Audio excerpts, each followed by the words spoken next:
தயவு செய்து மேலே தள்ளிடுறாங்க. இவர் தான் கருப்பசாமி. இவர் பிடிக்கலன்னா மேலே தள்ளுங்க, பிடிச்சா இந்த வீடியோவை பாருங்கள். இவர் வீட்டுக்கு வரணும்னா சப்ஸ்கிரைப் பண்ணுங்கள். யாரெல்லாம் இவரை கும்பிட்ருக்கீங்களோ அவங்க ஒரு லைக் போடுங்க. யாருக்கெல்லாம் இவர் குலதெய்வமோ அவங்கெல்லாம் எங்கே கருப்புன்னு கமெண்ட் பண்ணுங்கள். யார் உடம்புலையெல்லாம் கருப்பு வந்து ஆடுவாரோ அவங்கெல்லாம் வீடியோவை ஷேர் பண்ணுங்கள்.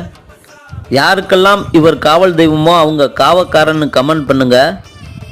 இந்த வீடியோவை முழுசாக பார்க்கும்போது கருப்போட அனைத்து அவதாரமும் நீங்கள் பார்த்த மாதிரி இதனால் இன்னைய பொழுது உங்களுக்கு அருமையாக அமையும். மேலும் கருப்பை மனதார நினைக்கிறவங்களுக்கு நிறைய செல்வங்கள் சேரும்.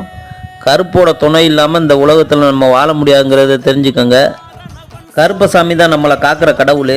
இந்த கருப்பு இல்லைன்னா நம்ம எந்த ஒரு செயலையும் இன்னிதே செய்ய முடியாது. அதனால் காவலுக்கு எப்பயுமே கருப்பை துணைக்கு வச்சுக்கோங்க.